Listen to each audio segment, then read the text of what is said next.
राधे राधे दोस्तों, स्वागत है आप सभी का राधा रानी के छोटे से यूट्यूब चैनल पर। दोस्तों, आप सभी कैसे हैं? उम्मीद है मुझे आप सभी अच्छे होंगे। आप सभी को पता है कि मैं आपके लिए आने वाले 30 त्योहारों की व्रत कथा लेकर आती हूँ। उसी प्रकार मैं आज भी आपके लिए लेकर आई हूँ कजरी तीज व्रत कथा, जो कि पड़ रही है 12 अगस्त साल 2025 को, जो कि भादव महीने की कृष्ण पक्ष तृतीया को आती है, रक्षाबंधन के ठीक 3 दिन के बाद।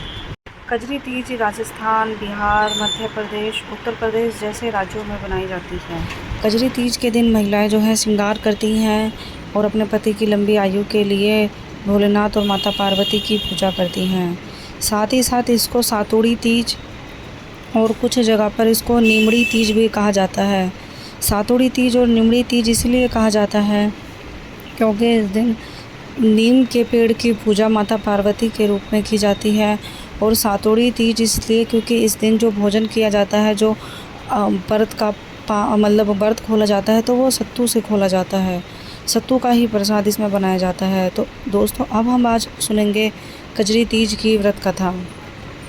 ज़्यादा समय ना बर्बाद करते हुए चलते हैं वीडियो की तरफ। अगर आप मेरे चैनल पर पहली बार आए हैं तो चैनल को सब्सक्राइब कीजिए, वीडियो को लाइक कीजिए, शेयर कीजिए, कमेंट कीजिए।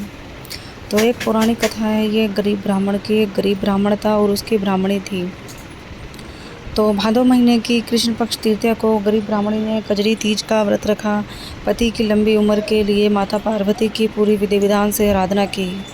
संध्या प्रदोष के समय जैसे ही व्रत खोलने का समय आया तो गरीब ब्राह्मणी ने ब्राह्मण को बोला कि मेरे लिए सत्तू, घी और शक्कर लेकर आओ।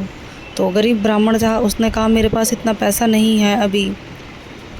तो ब्राह्मणी ने कहा कि मुझे नहीं पता, चोरी करो, डाका डालो, खून करो, मारो पीटो, जो मर्जी करो, लेकिन मुझे मेरा व्रत खोलने के लिए सत्तू और घी शक्कर की ज़रूरत है, वो तुम कहीं से भी लेकर आओ। ब्राह्मण था, ब्राह्मणी की बात सुनकर उसे चल पड़ा घर से सत्तू की खोज में। रास्ते में उसे साहूकार की दुकान दिखाई दी। उसने देखा संध्या का समय था। साहूकार की दुकान पर सारे नौकर सोए हुए थे, सब अपने कार्य में, कुछ अपने कार्य में व्यस्त थे। तो उसने क्या करा, चने का आटा लिया, 2 किलो चने लिए, उसका आटा पीसा और शक्कर उठाकर जैसे ही चलने को तैयार हुआ तो कुछ नौकरों की नींद खुली शोर की वजह से, और नौकरों ने देखा कि दुकान में चोरी हो रही है। जैसे ही उन्होंने देखा कि चोर और कहीं नहीं ब्राह्मण हैं, तो उन्होंने अपने सेठ को बुलाया। सेठ ने ब्राह्मण से पूछा कि तुम्हारी ऐसी क्या वजह रही कि तुम चोरी कर रहे हो। तो ब्राह्मण ने कहा कि मेरे पास तुम्हारी दुकान से लिया हुआ कोई धन दौलत नहीं है।